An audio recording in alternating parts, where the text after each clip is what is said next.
नमस्कार दोस्तों, the biography class में आप सभी का स्वागत है। आज हम एक ऐसी जीवन यात्रा की पुस्तक खोलने जा रहे हैं जिसके पन्ने सांसारिक स्याही से नहीं बल्कि भक्ति के दिव्य रंगों से लिखे गए हैं। आज की चर्चा का विषय है परम पूज्य प्रेमानंद महाराज जी। एक संत का जीवन केवल एक इतिहास नहीं होता, वह मानवता के लिए एक जीता जागता मार्गदर्शक होता है। लेकिन क्या आप जानते हैं कि वृंदावन की इन गलियों में मुस्कुराते हुए दिखने वाले महाराज जी के पीछे संघर्ष, त्याग और वैराग्य की एक ऐसी गाथा छिपी है जिसे जानकर आपकी आत्मा कांप उठेगी। आज हम उनके जीवन के पहले अध्याय की बात करेंगे।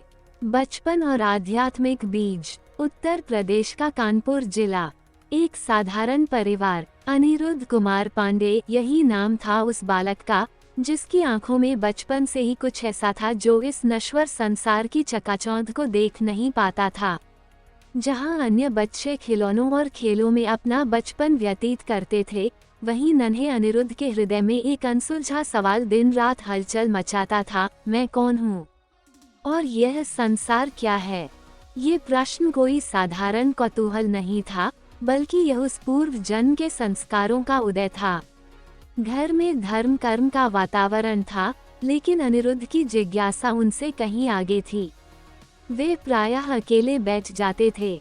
वे प्रकृति के कण कण में, पक्षियों की चहचहाहट में और बहती हवाओं में ईश्वर को महसूस करने का प्रयास करते थे।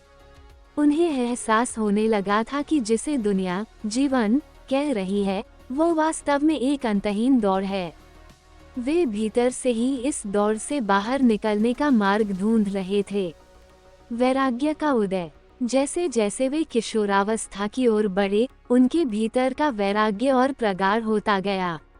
वैराग्य का अर्थ भागना नहीं होता, वैराग्य का अर्थ होता है सत्य की पहचान हो जाना। जब व्यक्ति को ये समझ आ जाता है कि संसार की हर वस्तु परिवर्तनशील है, तो उसका मोह स्वतः ही शिथिल होने लगता है। अनिरुद्ध जी के साथ भी यही हुआ। उन्होंने महसूस किया कि सांसारिक रिश्ते, धन संपत्ति और भविष्य की चिंताएं, ये सब केवल एक भ्रम की तरह हैं।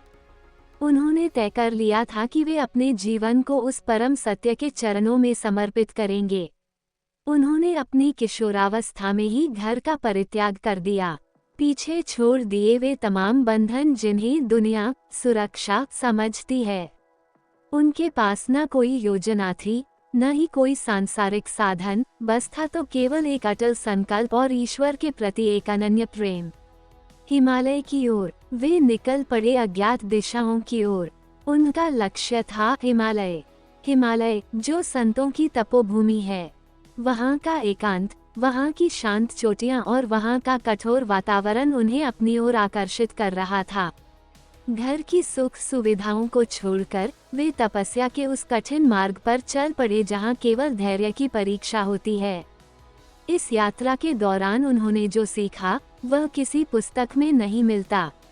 उन्होंने सीखा कि कैसे अपनी भूख, प्यास, सर्दी और गर्मी को भी भगवान का प्रसाद मानकर सहा जा सकता है।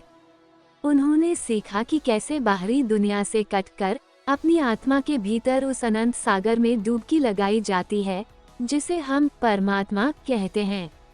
उनकी यह यात्रा उनके जीवन की नींव थी, जहां एक साधारण बालक अनिरुद्ध धीरे धीरे उस प्रेमानंद में बदल रहा था जो आने वाले समय में लाखों लोगों के अंधकार को मिटाने वाला था।